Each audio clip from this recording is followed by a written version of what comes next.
Hi, welcome to Love in the Mourning. This is a podcast about grief, about death, about planning. How can you plan for death, even if it's unexpected? Well, you know what? You can do planning well before you've been given a diagnosis or before it happens and no one's prepared. We can create plans, we can have conversations, we can talk about the things that are important to us. We can organize our life, simplify our life so that when we die, we don't leave a mess behind for our loved ones to clean up. We want to be as clear as possible. So this podcast is going to touch on grief. It's going to talk about death. It's going to talk about, like I said, planning. Talking about being in a room with a dying person. How can we create a place of peace and calm without fear? Well, we can create a place of peace and calm without fear when we have knowledge. When we gain knowledge, it takes the fear out of it. I can't take the pain out of experiencing the loss of a loved one, but I can help you understand. And remember, much like birth, death is unique to each one of us, but there are some telltale signs.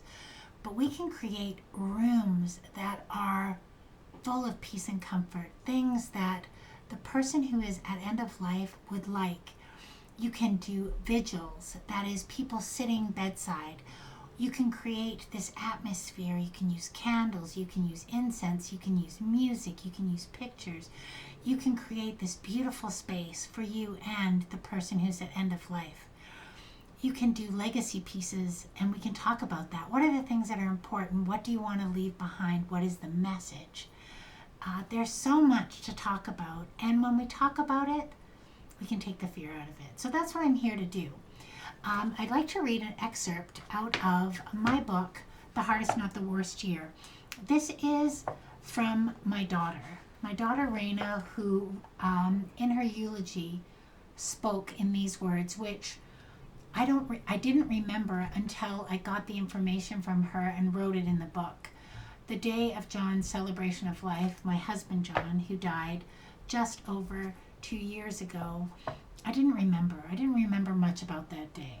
So here is what I would like to read.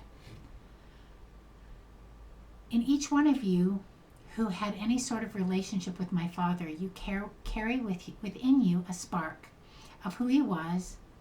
I'm allowing myself to believe that as we all gather here today, those sparks, no matter how big or how small, are all coming together.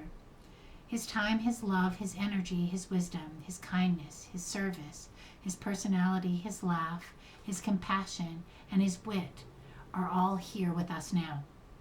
So instead of me trying to fumble through this speech, trying to put words to a love that I've had all my life, I want to instead imagine those sparks we carry coming together in this space.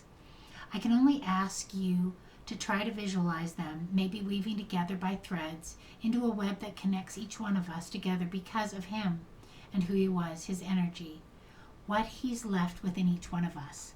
The law of energy, surprisingly, has helped me immensely in these early days of my own grief.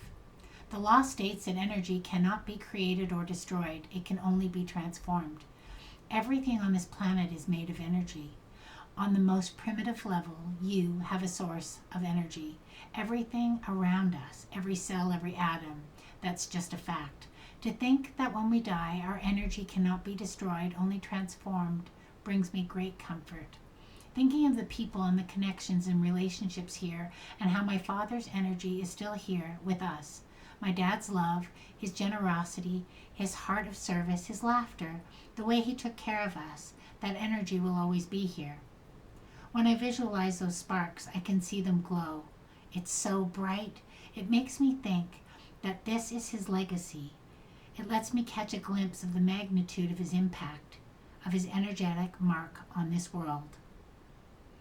I know without a shadow of a doubt that each of us was made better by having him in our lives, touched by him in some way. We all carry him with us, and that's so special. I want to ask one thing: protect that spark, that energy. Don't just keep it to yourself. Share it, talk about him, pass it on. Share stories and memories. Use the counsel and wisdom he shared with you and apply them to your life. It's a beautiful thought, and I really do believe it. We are energy, and right up there, that's a picture of him smiling down. It's one of my favorite pictures of us. Our last trip to New York together.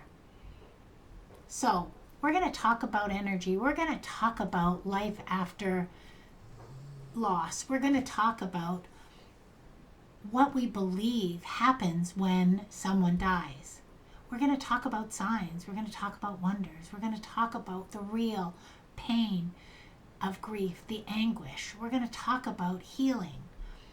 We're going to talk about education. We're going to talk about grief in a real, tangible way, knowing that your grief is unique to you and your relationship, that no one can tell you how you feel because they don't know.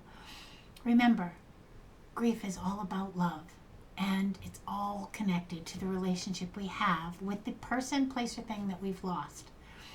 We are the experts in our own grief story, but I'm here to share some insight, to share what I'm learning with you here in this platform, and I'm so excited for what's to come. I will have guests who are going to share their stories, who are going to enlighten us on their journey. It will be a real, raw, and honest conversation about the things that people don't want to talk about, but we need to talk about. Am I right? Because you know what? Each one of us has an expiry date, and I know that sounds so horrible to say, but we are born knowing how to live, but we are also born knowing how to die. So these are all the conversations that we're going to have. I look forward to chatting with you soon.